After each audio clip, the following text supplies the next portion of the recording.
How many of you are prepared for an incident like this? Get my new book, Sheep No More, The Art of Awareness and Attack Survival, and I will teach you to think like an attacker so you can truly defend yourself. Don't just react, act. Available for pre-order now on Amazon and Barnes & Noble. Sheep No More. Get it. Truly defend yourself. Don't just react, act. Available for pre-order now on Amazon and Barnes & Noble. Sheep No More. Get it.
My name is Jonathan Gillum.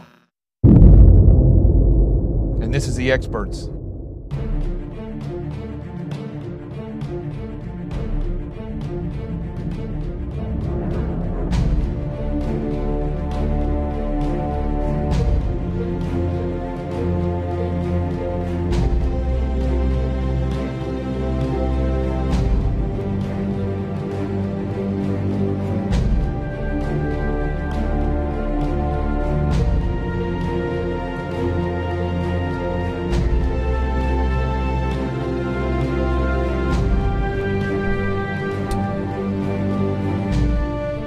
This is Jonathan Gillum, and this is The Experts on Facebook Live.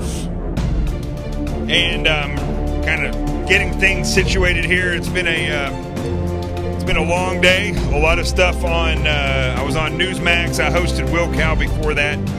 The Will Cow Majority on SiriusXM Patriot Channel 125. So it was a rush to get back here and get some things taken care of and set up before I started the show. We're going to have Scott Eulinger come on shortly, and we're going to talk about the reality of 9/11. I talked to Chris Tanto Pronto earlier today on Sirius. That was an incredible interview, and I'll share some of his thoughts. But I would love to get your thoughts on Twitter and on Facebook and YouTube. We've got all 7 people watching on YouTube. So let's get started. Make sure that you're sharing this show. The numbers are low tonight. So let's go ahead and get started. If you have not shared yet, share it now. Let's do this. How many of you are prepared for an incident like this? Get my new book, Sheep No More, The Art of Awareness and Attack Survival, and I will teach you to think like an attacker so you can truly defend yourself. Don't just react, act. Available for pre-order now on Amazon and Barnes & Noble. Sheep No More. Get it.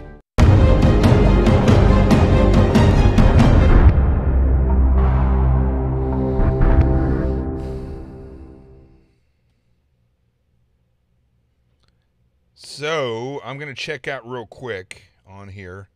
After hosting today on the Will Cow Majority and on Newsmax, I want to see. You guys have been working hard on sharing this book, and it's paid off. Why do I sound like I'm in a big room? It's really paid off in quite a bit with the book sales. So let me pull up my laptop here. It's moving kind of slow. And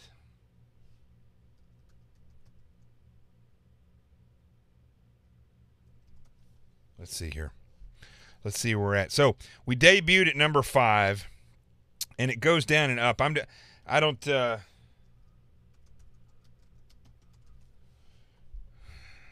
Depending on the sales, they have raised the price just a little bit on Amazon. It's now $11.60. Amazon does this. They can determine what they want to set it at, and it's now number 2 in one of the categories it was number 1 in, and now number 5. It was number 1 in 3 categories before. I don't know how Amazon comes up with these categories, but the important one to me is Violence in Society. And unfortunately, the one book that I've been beating that I want to beat is The Gift of Fear. Of course, my book hasn't even come out yet, but now we're number 5 right behind that, and on the bestseller in Violence in Society. Again, I don't know how they come up with those. And as far as new releases, we're number 2 in that category, and most wished for were number 2 as well. So there you go. So we need to keep pushing this out, folks, and getting people to overall rank. Though we are up a little bit.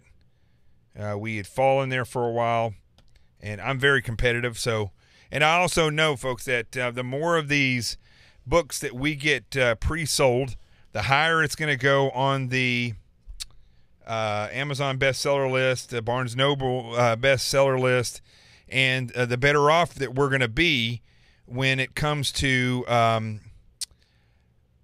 the word getting out. The more, the further up you are on the bestseller list, the overall more people are going to see it, the more people are going to buy it, and just this is my quest right now, is for as many people in this country, really the world, to see this book so they can understand how they can target themselves. And you know, the looting that's going on right now, as I talked about last week, the looting that has happened in all these different areas is stuff that I think could easily be prevented if you knew how to target yourself from an attacker's point of view. And let me read what somebody's reading right here, or writing. What are your thoughts on her something, i.e. the lack of evidence on the Pentagon attack on 9/11? I don't know who she is, unless you're talking about Clinton. I don't know. We're going to talk about Hillary Clinton here in just a minute, or in a little bit. And folks, look, I was talking to somebody yesterday, and I want the listeners to understand something, the viewers that tune into this. You're a part of this show, okay? You, and that's why I have had different viewers chime in on stuff. It takes me a couple days to get that stuff together, especially after a day like today, talking 3 hours on the radio, an hour on television, co-hosting with Bill Tucker, and then going to do an hour here tonight. It takes me a bit to get to that stuff, but your input is completely valuable in this case, and your questions, sometimes you guys have theories on stuff that I haven't thought about yet. Love to hear those things. So don't think that I'm not going to look at your stuff, and I really do appreciate when you guys chime in on this stuff. With Hillary Clinton, we're going to talk about her here in just a little bit, but she's a pain, a sour pill that just needs to go away. But today is 9/11, and I talked about 9/11 quite a bit today. It was interesting talking to two people that I talked to today. I interviewed George Pataki, the former governor of New York during 9/11, and also Chris Tonto Peranto, who on 9/11/2012 was over in Benghazi and was featured, one of the people featured in the movie 13 Days. And it was interesting getting their perspectives on these different attacks and the different things that they've seen. And Tonto, he said he was for a long time was very, very angry, and he's let go of the anger now and wants to focus more on the motivation and getting people, what we talk a lot about here on this show, about getting focused on being Americans, on what it means to be an American, focused on freedom and understanding that the fight is still there. And speaking to Governor Pataki, let me tell you something. That guy, first time I ever met him, I heard a lot of great things about him, but he's a class act, great guy, and unfortunately we just don't have a lot of politicians. I heard today that Coast Guard helicopter was picking up, I forgot what the Democratic congressman's name is from Florida, Bill, I'm forgetting his name, but it was picking him up, and it was picking up Marco Rubio. And I thought to myself, why don't they just go ahead and pick up Debbie Wasserman Schultz and just round out the whole field of uselessness as far as that goes? George Pataki was just, Governor Pataki, I should call him Governor Pataki, class act, somebody who understood leadership. We talked about about how he faced the crisis of 9/11 when he was in office, and how he had to remain unemotional as much as possible, because he knew a lot of people who died actually in those buildings. And so how important it is for us to be focused in the future as American citizens, to not be complacent, not be divided, and standing strong together and wake and aware. So two very, very interesting people to interview on this day, especially in light of this hurricane that went through. And I saw, again, with this hurricane, a lot of the same problems that we had before during 9/11. People are so far, I'm talking about the general public here, they're so far removed from the reality of day-to-day of what's really going on, that the hurricane is a perfect example where, even as, we could see when they would tell us the speed or the trajectory of the hurricane, how it had changed a little bit or had gone from here to there. These anchors and these reporters were out there trying to make it look as though the world was just coming to an end. And they do that because the more salacious they are, the more people will tune in to their newscast. And we just have to get past that, because prior to 9/11, 2001, everything, and that was during the Clinton era, and then Bush came into office, and then that happened. But it was, I remember the big topic in the news was the fact that there was several shark attacks, and people were just kind of oblivious to the reality of a threat that we were under. They just, obviously, majority of people in this country just did not realize the threat that we were under, nor did the rest of the world. But we have definitely gotten to a point back to where we're more concerned with who's using what bathrooms than we are what the national security threat is in this country. And I think the reasons why we've been pushed toward this narrative has to do with the communist movement in this country and their ability to try to divide the people. But overall, it's allowed to happen because the American people are just so asleep and so comfortable in their own, I don't know what you would call it, not ignorance. American people aren't ignorant, but we're lazy. We're lazy. It happens to every free nation. After a certain amount of time being free, they just get lazy and self-indulged. So if anybody knows Annie's sister in Jacksonville, Florida. They need to get in touch with Annie. But Annie, I besides the flooding in Jacksonville, I don't really know. It doesn't sound like there's a whole lot of terrible things going on in Jacksonville. The flooding is bad, but I don't think this was like flash flood where it happened instantly. I think people saw this coming. There was, as far as I heard on the news, Jacksonville didn't sustain a direct hit from anything. They just had really strong winds and some flooding. So I think that should set you a little bit at ease, I would hope. So why don't we do this? I got a text. Let's see here. I'm going to reach out to Scott Eulinger and see if he wants to do the Skype. Hold on one second. Let me ask him now.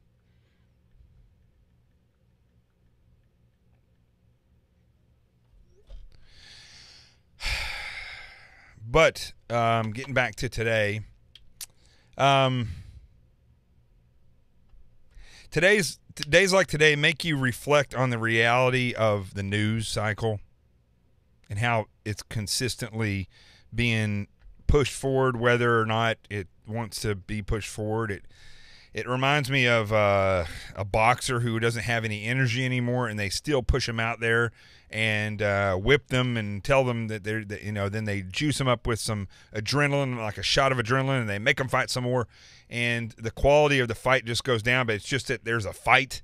That's what the news cycle is like now. It's just on and on and on, and it just doesn't really get to the bottom of anything, really, to tell you the truth. While I'm waiting to find out, to hear back from Scott, I want to say, first of all, thank you to everybody for these donations to the GoFundMe page. Unbelievable. Today alone, we raised $2,150, and one of those donations came from Linda Peterson for $2,000. So that's absolutely amazing. Jennifer Nataro also donated $50. Jerry Ralph donated $50. Chris Rainey donated $50. Gary Clifford donated $100 yesterday. Elizabeth Collins, love you, donated $50. Anya is making up for the $49 that I ragged her on. She's now donated another $5 to make it over $50. Man, I could go on and on. Joseph Lohman, $100. $60 from Jeffrey Young. $50 from how am I saying your name right? Kai Mickelson. I love that name, Mickelson. That's cool. Dennis Reinhardt, $50. Thank you, Dennis. Christina Hogan, $50. Timothy Monahan, $50. Alan Nichols, $50. Jody, $51. She made up for the dollar that Anya didn't put out there. Oh, man, this is so funny. On and on and on. I just can't thank everybody enough for responding to this. And remember, if you donate $50, we're going to get you a signed book, which reminds me, Jim DeLong, we need to purchase those books now because they've already raised the price up over $1.60 on Amazon. So make sure, if you're going to pre-order a book from Amazon, they mess around with the prices. They raise them up. They put them down. You can also get it on Barnes & Noble. But make sure that you are getting that as soon as possible while the price is down. I don't know if they're going to raise it up. That's Amazon's thing. That's what they do, and that's why they make a lot of other companies mad. So I can't thank you guys enough. And I've gone through. Jim Stanley donated $100. Jed Choate, $50. Brad Barrier, $50. It goes on and on. The list is long. We're Randall Frederick, $100. C.J. Liebold, $50. I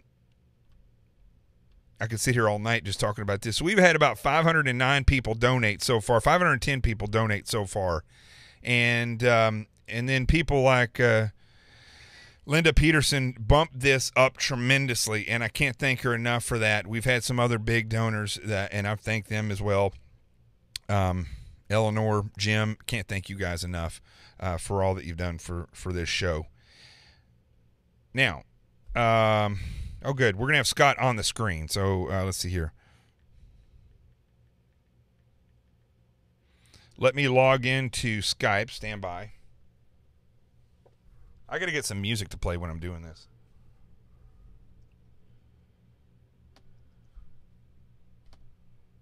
There you go.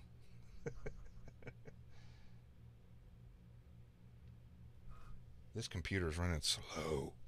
Stand by.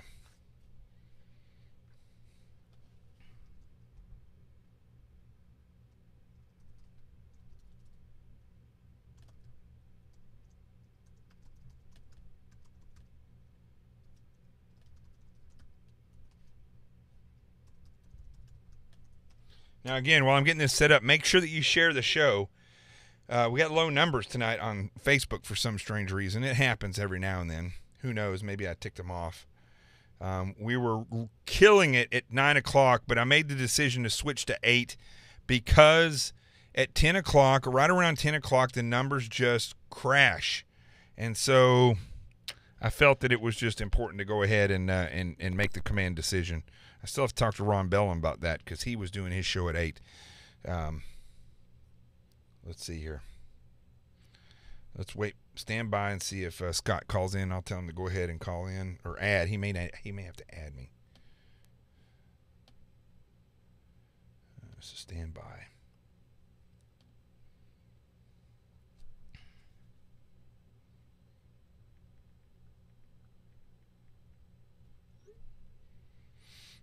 So I just had Scott on. He was on Newsmax with us just a little while ago. So I got to figure out now how this pops up.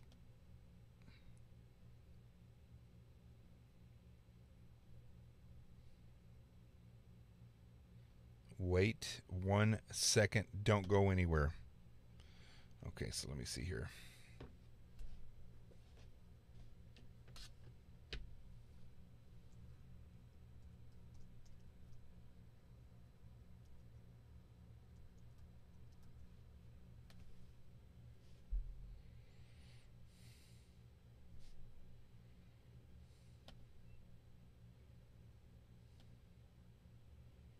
Okay.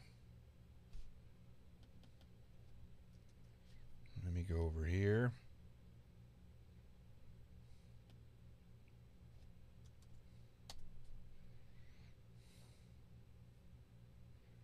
I must not be doing this right.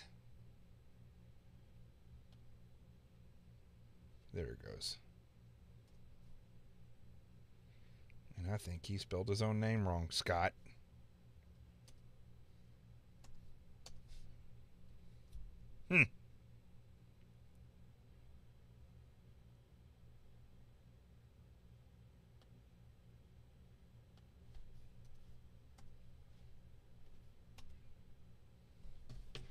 We are not finding you, Scott.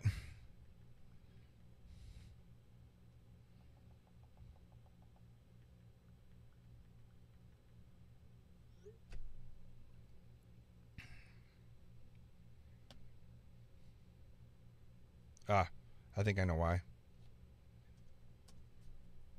No, that's not right. There he is. That's at him.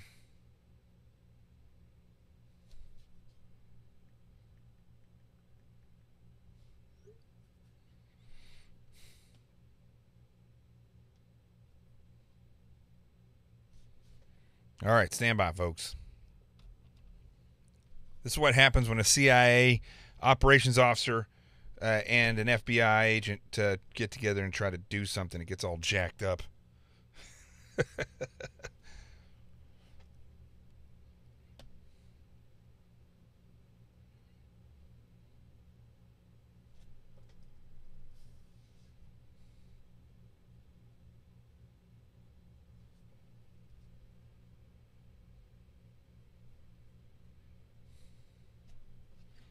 Stand by.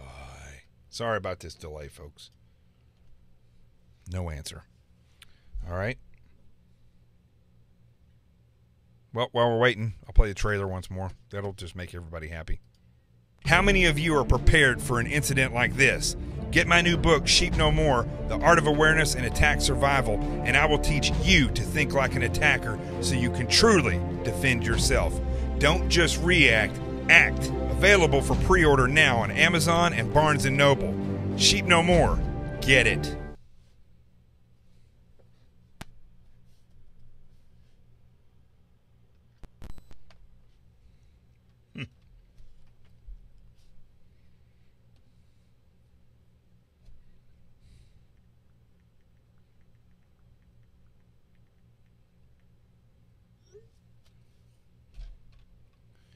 Do do do do do do do do do.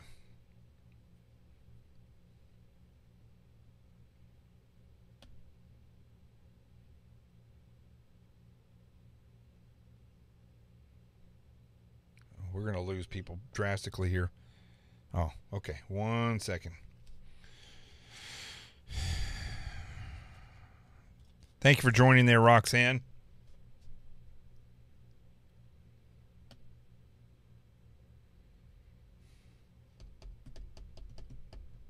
You know, today was one of those days, while I'm waiting on him, I'll pull up, again, there was stuff in the news, but not a lot that I was really, I wouldn't say not qualified, but I just don't know how to trust this stuff where it says devastation in the streets. So this is why I would imagine hold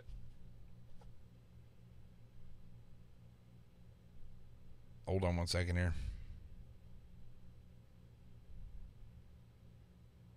Who was that earlier that was saying that? Oh yeah, Bill Nelson. That was a is he a congressman or senator? That was the guy that was flying with Marco Rubio. Anyway, they're saying destructive flooding throughout Jacksonville, and I'm sure there's a lot of flooding. Don't get me wrong. I'm sure it's bad, but I think they're going to be able to make it through this flooding. We don't know. It's hard to tell anymore what's realistic reporting and what's not. And it drives me crazy. That's why I don't necessarily believe a lot of the stuff that they report when it comes to this stuff.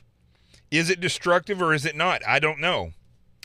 You know what I might do tonight, by the way? I think I may go down, take my scooter, and I'm going to walk Rico when I get through with this show. I'm going to work out real quick. I got to take care of a couple personal things. Walk Rico, work out, and then I'm going to take my scooter and ride down to the lights in Lower Manhattan, where the Twin Towers are at. And so let's see here. Scott just called, and I'm going to do a live feed from there. Are you there, buddy? I am. Hey, there he is. There he is. All right, let me put you up here. I got to fix this. It's a little dark. Do you have a light you can put on or no? Maybe just me, my TV. I don't know. Actually, that's all the lights I got. Okay, hold on. It's my TV. Let's see here. Mood lighting. And my room it's not the brightest, but. That's me. I just got to figure out how to get down to this thing. There it is. Look at this. Here he comes. There he is. Nice and bright. Okay. Got you. Now, this is awesome. I love being able to do this where we can actually have you on the screen. And yeah, I can't see you. Yeah, no, that's okay. That's because that's because if I lift this up, you're seeing me from a different angle, so the people get to see me from right here. Now, I also have a picture. I'm still trying to figure out how I'm going to do the nameplate on the bottom of this. See, I have. Wait, hold on 1 second. Okay, hold go ahead.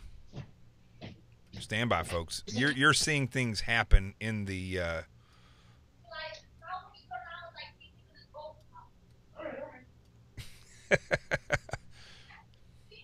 I'm going to mute that so Scott's personal life with his sounds like with his kids doesn't go out over the air. Okay, so there you go.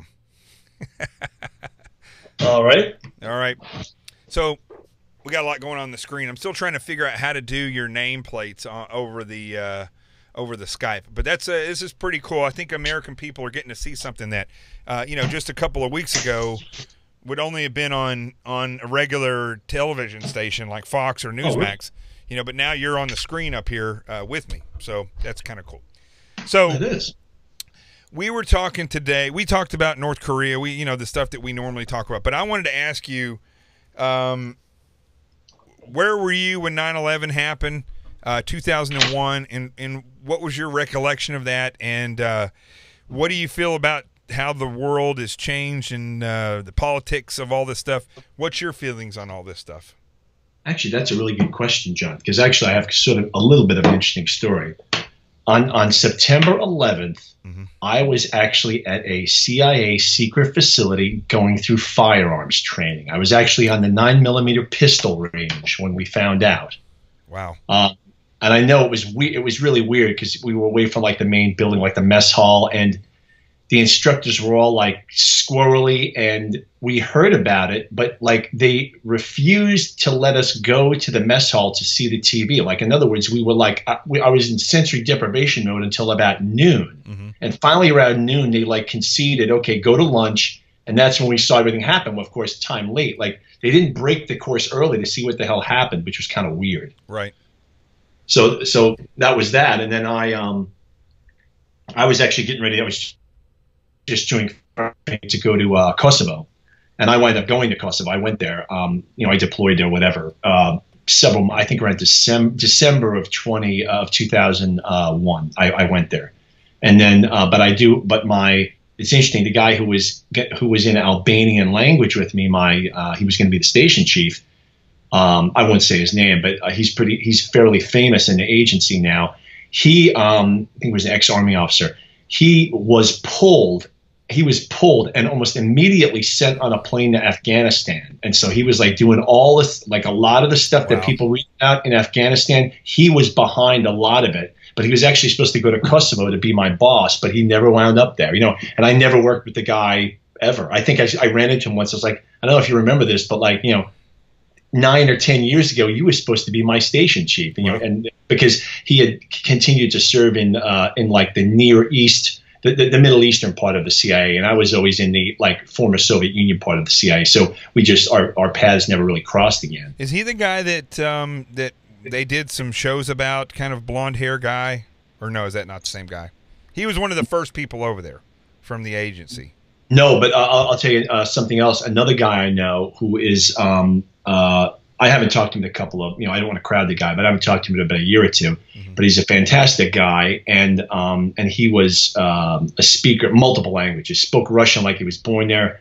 The guy spoke Uzbek, for Christ's sake. Yeah, Who doesn't? Yeah, exactly. He just picked it up. Now, the story was apparently he actually was a high school exchange student to the Uzbek Soviet Socialist Republic. Literally, the only American in the entire country was the story. But anyway, he later became my station chief later on, and he's a good friend of mine to this day.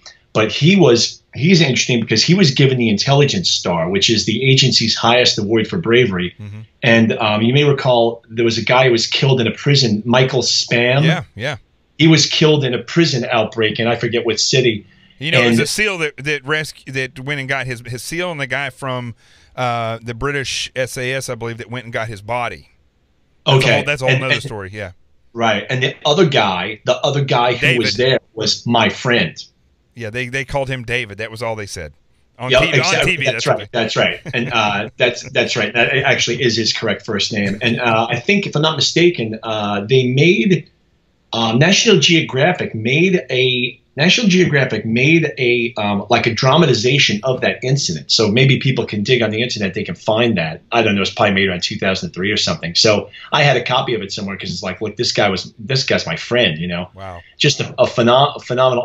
So like Michael was killed, and like he went running, and like I think he had a weapon. I think he dropped a bunch of them, and then like he grabbed an AK and he was like rocking and rolling with them. And he's just a case officer. He had been an Army officer before, but he wasn't like he was not a war fighter really. I had never seen combat, but he just did what had to be done, and barely got out of there with his life, and just a fantastic guy with a fantastic family. So the story of the guys that went in there, this SEAL that was on an exchange with the Brits, so they worked their way in there, and as it turns out, once they got in there, there were so many people in there, so many. Yeah, there were hundreds. Yeah, they ran out of ammo, so they literally dumped their guns and started picking up weapons off the dead guys. Sure. Worked their way. I don't know how 100 people, 200 people they killed probably. Worked their way to Michael Spann's body, got him, and actually they're the ones who also got John Walker. What was his name? John Walker Lynn. Was John Walker Lynn? Yeah, I think that's what John his name Walker Lynn? Yeah. Was he a Taliban guy? Yeah, but he was American Taliban. Right. And he almost drowned because they flooded the basement of the thing where the uprising started. And, I remember hearing something like that. Yeah. And so the interesting thing about it was in order to get the Brit got their version of the Medal of Honor for that. That would be the Victoria Cross. Yeah. His highest was the Victoria Cross. So the SEAL ended up getting, I think he got just below that, which is the Silver Navy Cross? The Navy Cross, maybe that's just below it. Navy Cross would be second to Medal of Honor if you're a SEAL. Navy Cross, and then next would be Silver Star. He either got that or he got Silver Star. I mean, he got one or two below Medal of Honor, but originally the only officer that was in that region at that area where they were was an Army captain, and he wrote him up for a letter of commendation.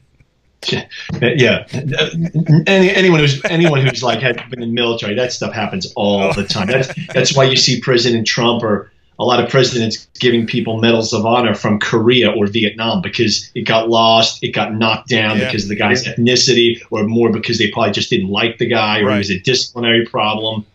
Right, that kind of garbage. So they almost got killed as well there because they called in fire, and there's a video of this where they called in a bomb, and it got dropped so close to them. I think it actually may have killed some of the Afghani soldiers that were with them, but it was bad. I remember that was in that documentary. I mean, they dropped it, and it was gone. It was like napalm. I don't know what it was. It was just a big explosion, at least in the documentary, right? So you were in firearms training on 9/11, 2001, and what was the feeling of everybody? Was it? I mean, you guys were over there. Was this to be expected? Did you see it coming, or was it? Was this something that was a total surprise? No, it was a total surprise. But what I'm saying is, look, I'm not a Nostradamus, but I mean, I was saying since like the early '90s, before I was even in the agency, it was clear. I knew. I used to tell people sometime in my lifetime there's going to be a major terrorist attack on New York City, because anyone who really read the headlines and thought about it and understood a little bit about this stuff, it was kind of obvious. Mm-hmm. I mean, so when it happened, of course, it was a terrible shock, but it was something I had sort of been expecting for like a decade in a way. Like I just knew that they would try to do that. It was pretty obvious. The one thing I want to share is that's interesting is, and I think you'll like this, is right afterwards, there were a lot of jokes. There were a lot of like things about how we're going to obliterate them off the face of the earth. Things like that. Like, in other words, maybe you could say it was politically incorrect, and it was like, we're going to do this, we're going to do that. But the whole time I knew, like, as these people would say this stuff, I was like, these people are kidding themselves. The forces of political correctness will exert themselves again. Mm-hmm. And they absolutely did. You know, like people, everything has changed now because of this. No, not really. It didn't really change. Mm-hmm. Maybe you had a 2-year grace period, and then suddenly the next attack, all they're worried about is the anti-Islamic backlash. Right. Right. No, so, I mean, and I think that is when we flash forward 16 years later to where we are today, our biggest national security threat is not the Taliban or ISIS or Al-Qaeda. It's the politicians and the political appointees. They really are our biggest danger. Right.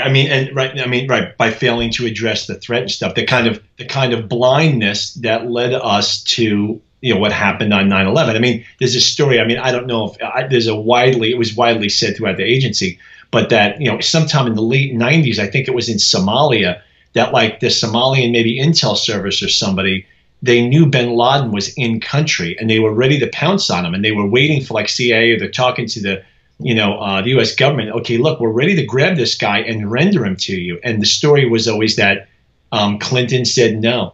Yeah. So, is that really true? Is that just a hit piece on Clinton? I don't know, but I think it's been widely reported. I mean, it's people kind of accepted it because that's our government has been blind to a lot of these threats, or willfully blind, or refusing to admit the problem for so long. It sounds believable to us. Yeah. I don't know. Yeah. I mean, it's been reported but there's been fake evidence or fake stories. Look, we live in a fake news cycle. Right. But I would have to think that I'm going to do some digging on that. I've always accepted that as true, but and I've known, people would be surprised, and I can't fathom why this would be, but like in World War II, you might have the president or upper general saying, no, we need to focus on this strategic part of the war, or we need to shift forces over here. But rarely back in those days did you have the president calling down saying, no, don't hit that guy. Right? Don't hit that. Don't kill that person. And I've heard of guys in the field looking at the target and then told, nope, leave him alone. And it comes down from straight up to the very top. So it's phenomenal to me that, especially with somebody like Barack Obama, who was never even close to being in the military, and he's being told what to do by political generals and political appointees that run the CIA and the FBI and the DOJ. There's just no wonder that this has been a 16-year failure. Right. That's always the problem with modern communications. I mean, right, you have the ability to talk to somebody, that means you're gonna start micromanaging them. And that's the problem with technology. You can't send a guy on a pirate ship and say, okay, do what you will, privateer, do what you will against the enemy, report back to us in 9 months. That's not going to happen anymore. You're going to be micromanaged, and that's the worst example. Did you hear there was a story out this week saying that Bin Laden's son is now may become the face of the new fundamental Islam? Or I did see that. It's certainly, of course, I would believe it. Sure. I mean, how much is that going to stick? How much is that? I'm sure they're going to want to do it. I'm sure they will do it. But how much is that going to stick? How much is that going to resonate in the Islamic community? I don't know. I mean, maybe this project of theirs will work. Maybe it won't. There'll be somebody else. I don't know. Yeah. But I have no doubt that that's true. I mean, of course, you're going to use a symbol, somebody with the right name as a puppet or a figurehead. Yeah.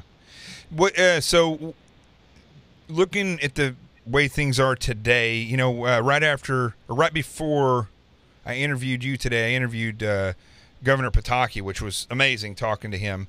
But what do you think from 9/11 to now? You were in the CIA then. Now you've been out. You're looking at becoming a politician yourself, potentially. I hate using that word, but I wouldn't really look at you as a politician. I would look at you as a leader in a political office. Yeah, a hand of the people. And that sounds very Game of Thrones-ish. And and so you have to get a little pin to go on your the little hand thing. Do you watch Game of Thrones? No, I don't. Oh my Lord! Of all people, you should be watching that show. As a cost-saving measure, my family we've cut out the HBO and stuff like that. Well, you just buy it on. Yeah, well, what good is it going to do then? But so, now, the person that you are now, 16 years later from then, how do you see the cause and effect of it then and the way it is now, like for future incidents? Does that make sense to you? I mean, I think things have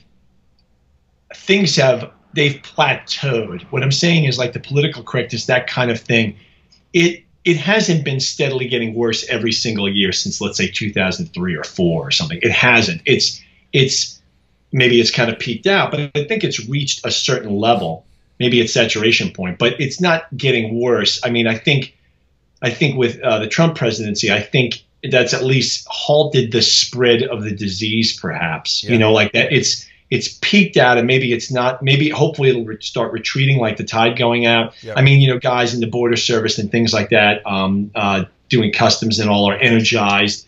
They're now able to do their jobs again. They feel less hindered by upper authority. So I hope that is being felt in places like the FBI as well and the CIA. But the problem is 8 years of Obama. 8 years is very damaging, and maybe, you know, the corpse, the body gets so ridden with cancer, you just can't get rid of it. You know, I'd have to talk to some more of my friends in the agency maybe to get a better feel for that. You know, but there's still, you know, you still see. There was some headline. Actually, a political appointee friend texted me about it last night, and was about that some hit piece on Pompeo at the CIA saying, you know, he's a born again Christian, and he's excluding everybody but born again Christians in the CIA, because of course everyone knows CIA stands for Christians in Action, right? But anyway. The you know, kind of a crazy hit piece, sounds like a lot of sour grapes on the part of some you know, as you call them, you know, political generals, some political intel officers who got catapulted to the upper ranks, and suddenly they're revealed as the emperor with no clothes, people who have no substantive experience or ability, and now suddenly they're on the outs because maybe Pompeo wants to actually make sure there's people in there who know what they're doing, or at least they are no longer the flavor of the month. So suddenly they're out, and of course they're going to start hurling their slings and arrows and start bad-mouthing, you know, Pompeo and maybe the agency in general. But, you know, you see that kind of sour grapes BS in every single organization, you know. It typically happens when the favorite kids don't get their way anymore. They'll find a way to blame somebody, and in this case, I remember once when I was in the Bureau, I was brand new to the Bureau. And it was a female, and she'd never been in the military or anything like that. And she was another probationary agent. And I don't even remember what it was about. All I remember for the very first time, because I was straight with her, I think I remember telling her, listen, you know, because we had, you know how it works. I go out and do something. And I ask you, or you've asked me to do something, I say yes. When I need something, I say, hey, can you go with me on this interview? And you should say yes, because especially if you got the time. And I think I'd asked her to help me out with something, and she said no. And I was like, you know, like, well, where the hell's your teamwork? Where did you not learn teamwork when you were in the academy or whatever? And she says, I think that was like a bullying type of statement, and I'm going to go tell the boss. She literally looked at me and said, I'm going to go tell the boss. Right. And I was like, what world am I living in now? Yeah, exactly. And this is the kind of thing, I thank God that retired from that kind of nonsense. You know, I can pretty much speak my mind. I don't have to worry about damaged goods like that lashing out because, you know, their parents didn't love them enough as a child or something. Well, it's not my problem. Yeah, you know, the thing with the agency and the limited amount of experience I had with them was that I saw, and the Bureau became this, was that, well, the difference is the agency actually has real analysts. The Bureau has analysts, but they're not used in their specialty, or they were hired as analysts, but they don't have a specialty. And so the Bureau, so anyway, the problem is when the agency is heavily, what's the word I'm looking for here, reliant on their analysts. Sure. And the Bureau has become more like that. And as you do that and you take away from the ground pounders that are out there doing stuff, you start to see a big change. And I know it sounds weird, from conservative to liberal, you see a change from operationally minded to more of intel gathering minded, and the operations take a real hit. Yeah, there's no question about it. You're absolutely right. I mean, there's very similar things happening in the agency. I mean, you know, how has the agency changed from 9/11? It's changed a lot. I mean, for the first time in a long time, the agency now, I mean, much less now than, let's say, 4 years ago, the agency is involved in killing people, right, with UAVs. There's nothing wrong with that. Right. That's a new thing, though. It's not something the agency was doing a lot of before. You know, I didn't really have an exposure to that, but then the other thing that came out is that instead of just having kind of the old-fashioned model of case officers and analysts and a couple of techies thrown in there, they started creating, because they were gathering so much more information, so much terrorism things, the threat was dire, and the public was demanding action.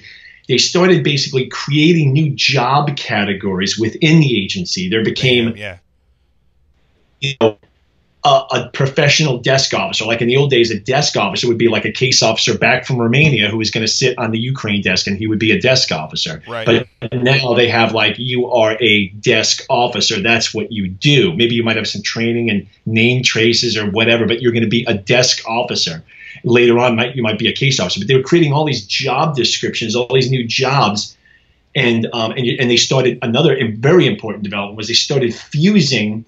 Analysts and operators used to be totally apart, maybe too much apart. Right. But now they've been crammed together, probably in too close a proximity. So now that we have a fusion cell, we're going to do the Iran task force, and we're going to have our analysts and our operators sitting in the same place, sharing information. Sounds great in theory.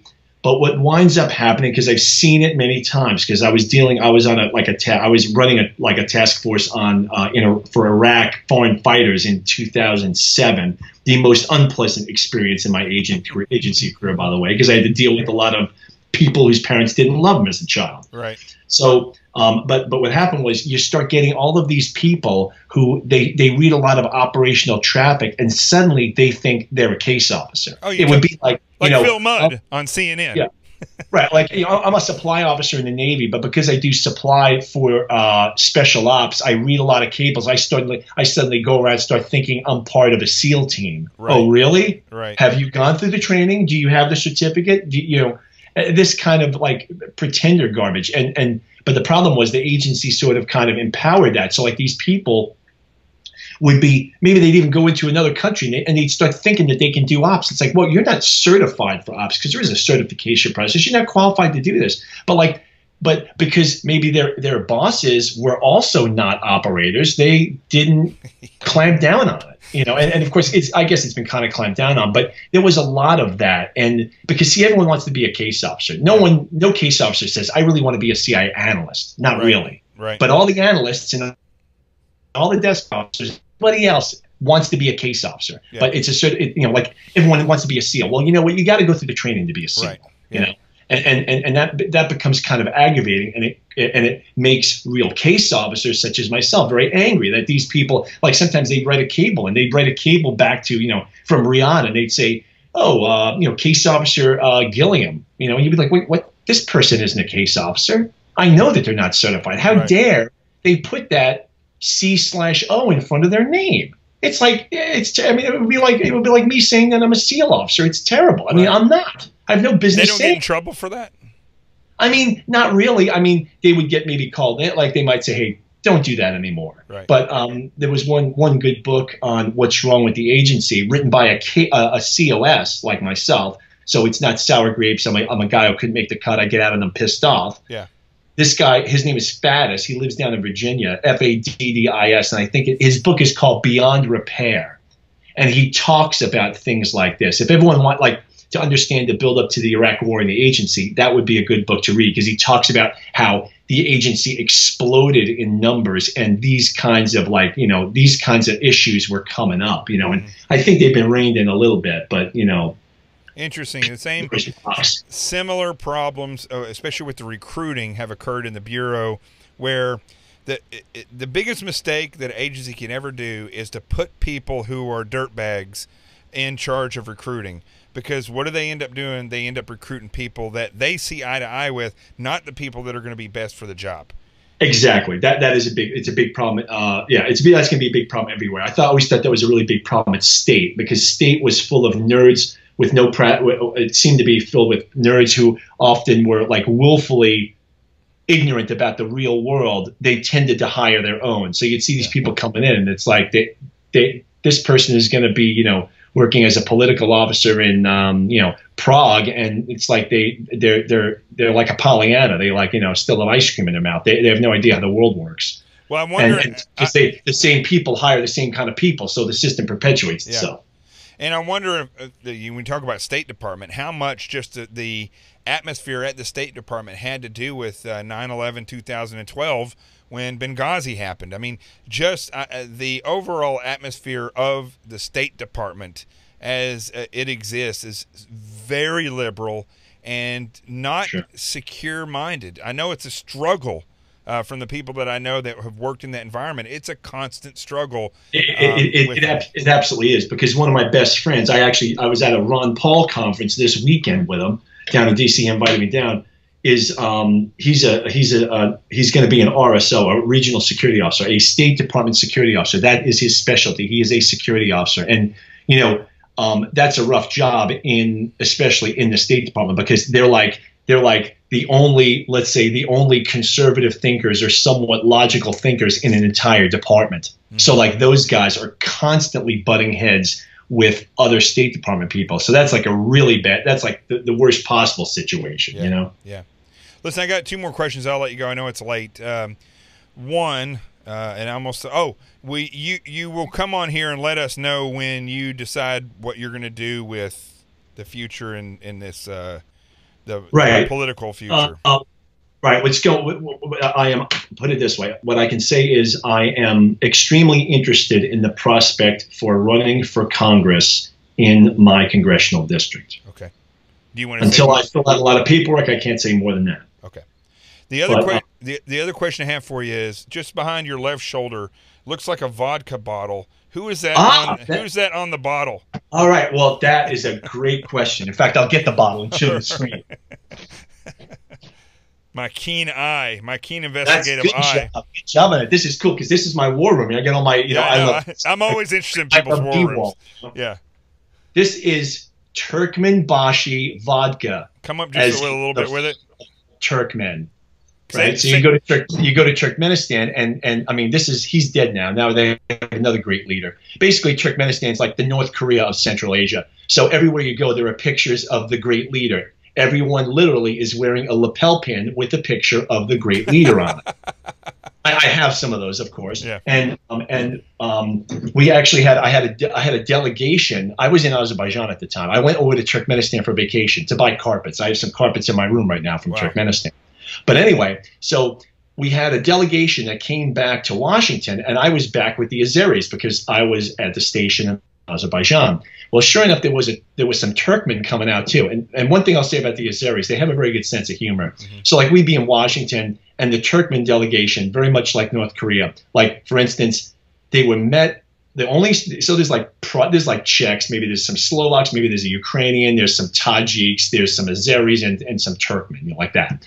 And the only country, when the Turkmen arrived in Washington, because they only came with the American who was in Turkmenistan with them, so it's the foreign intel officers and the CIA officer, they were met at the airport by the Turkmen embassy guy, who immediately gave them a phone and said, whenever we call you, you answer this phone. Mm-hmm. Highly controlled. We'd be walking around, we'd be in D.C. and like the Turkmen intel officers, they loved the Washington Monument. They were taking pictures, and a very senior counterterrorism officer, Azerbaijan, with a fantastic sense of humor. He was like, Scott, look, they're taking pictures of Washington's latest missile, And we had a party where everyone made like national dishes and things like that. So I had to go and like, I don't know, Fairfax and buy like a whole goat or something to cook.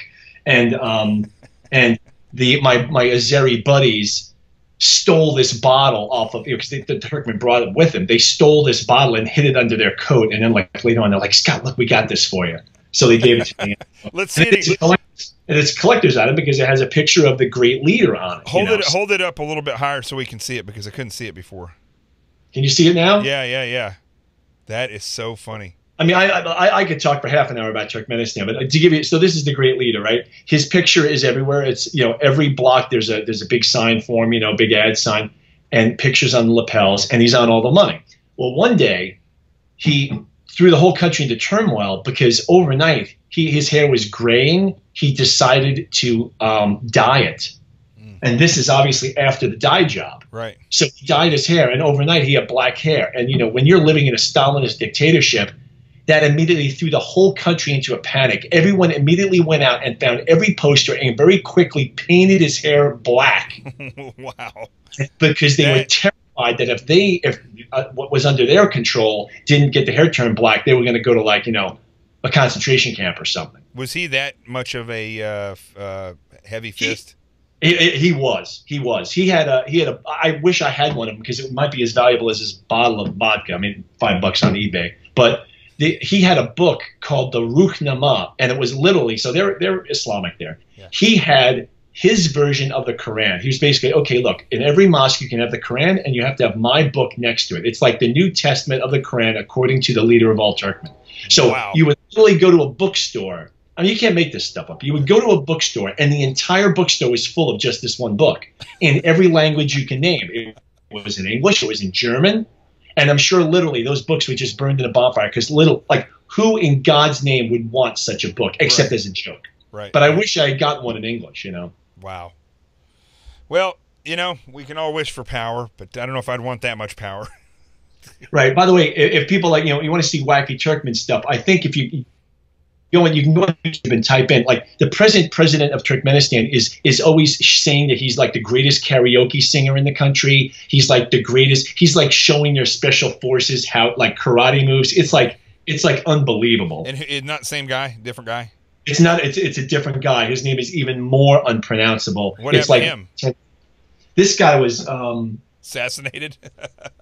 No, he just died. He just simply died. He was old. He was like in his late 70s or something. He was a Communist Party boss, and he just, quickly changed his hat, and he just stayed as dictator, basically, president for life until he croaked like 5 years ago. So one last question for all the communists that may be watching this, because I know they love to troll my sites. That communist country never fully synthesized, right, to the point where people were just free and lived in a utopia? Yeah. Funny how that didn't happen. No. Yeah, I'm quite the skeptic on socialism.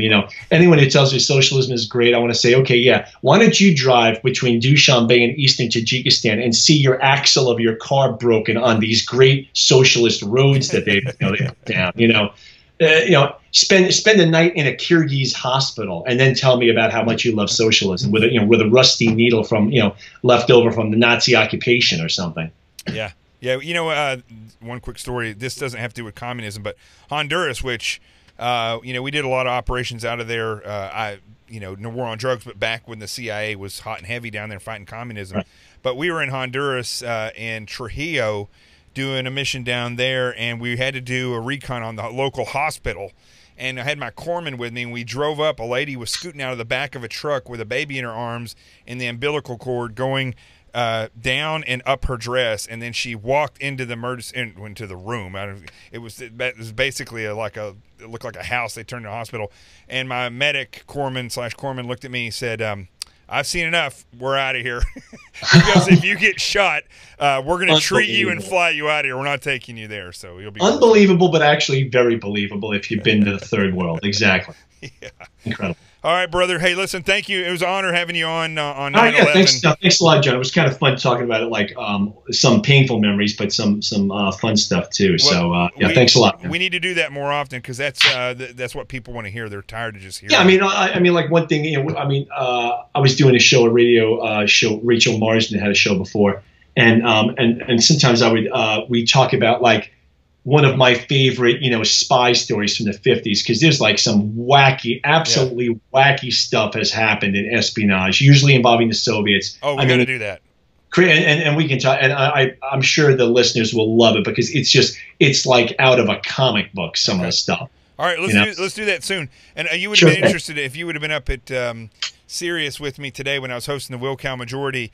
I can't do anything. I can't say anything in the studios because I was walking through the hallway there, and Linda Sarsauer was just on the other side of the glass, and I was this close to stopping and taking a picture of myself. I don't curse. I wouldn't flip her off or anything like that, but it would have been very interesting to be able to ask her some questions when she was leaving.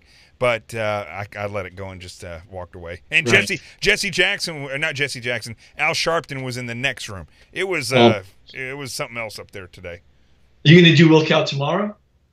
If he feels better, I will not. If he's still sick, I will. Yeah, I heard that you were on it, and that I heard that he was sick, or I saw it, I guess, on Twitter. If he's sick tomorrow, I'll call you tomorrow if you want to be on. If he's sick. Yeah, right. If I think my schedule's pretty good tomorrow. I might not, if you want to, if you get called in and you want to talk about something, give me a call. Okay, sure. You got it, buddy. Okay, talk to you later. Talk to you soon. Bye. I got to figure out how to hang up. There it goes. Boom. All right. And let me go over here. Let me sign out.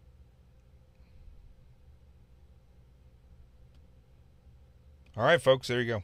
That was a great interview. After a long day of talking, I think it's time now for me to go ahead and close it up for the evening and go work out. And let me get some stuff done here. And if I have time, which I should probably have time, if you're up later, it probably won't be until 11 o'clock or so, I'm going to charge my scooter, ride it down to the memorial. If the lights are still up, then I'll do a quick Facebook Live. I can come up on Periscope as well, but on the phone I can only do one thing at a time. And I'll do that and say a few words. But I think that'd be pretty cool. All right, so let's go to the Truth Zone and close this show up. Let me turn his boom. How many of you are prepared for an incident like this? Get my new book, Sheep No More, The Art of Awareness and Attack Survival, and I will teach you to think like an attacker so you can truly defend yourself. Don't just react, act. Available for pre-order now on Amazon and Barnes & Noble. Sheep No More. Get it.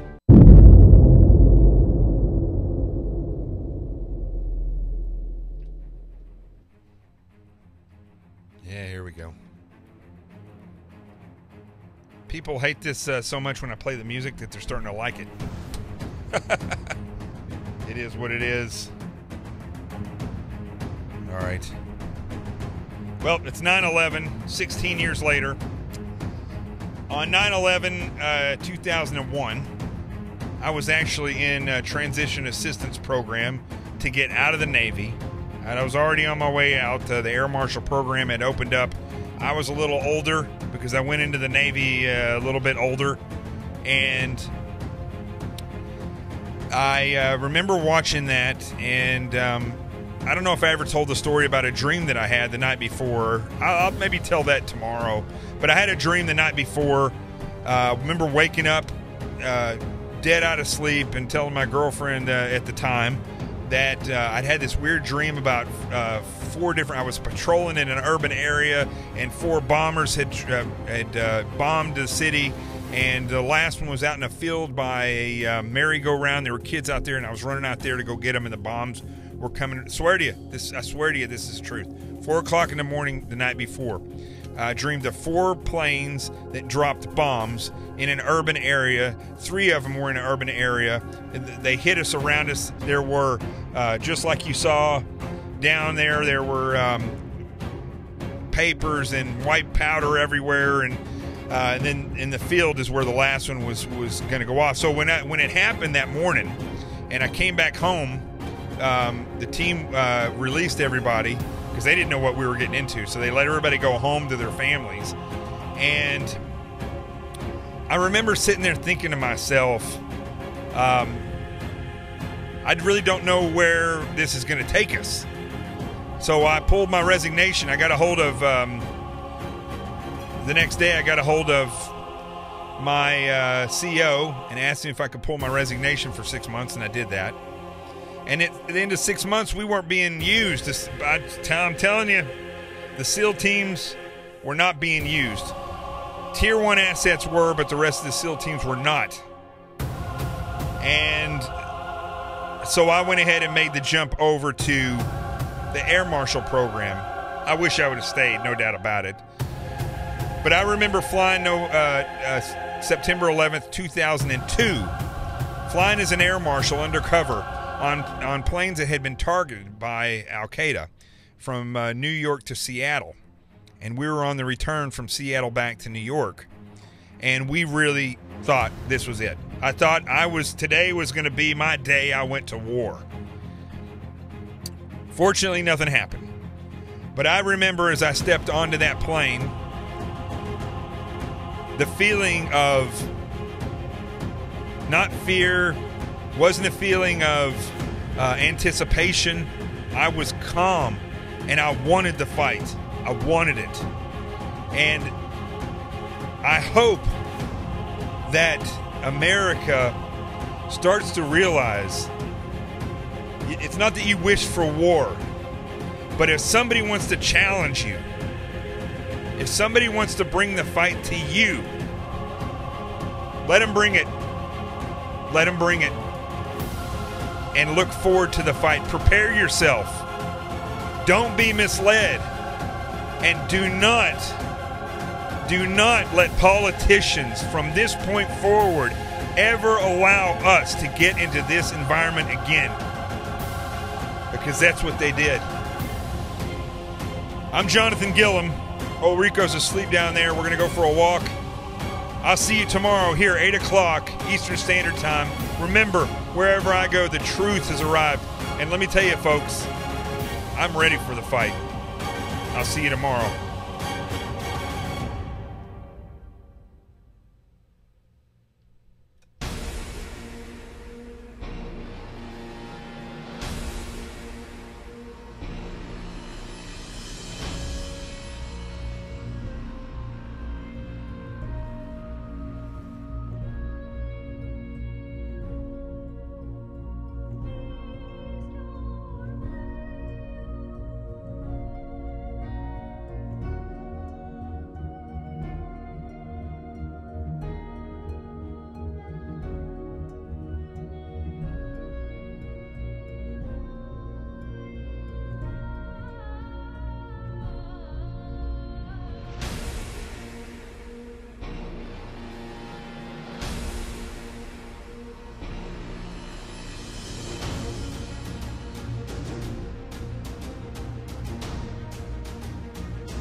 How many of you are prepared for an incident like this?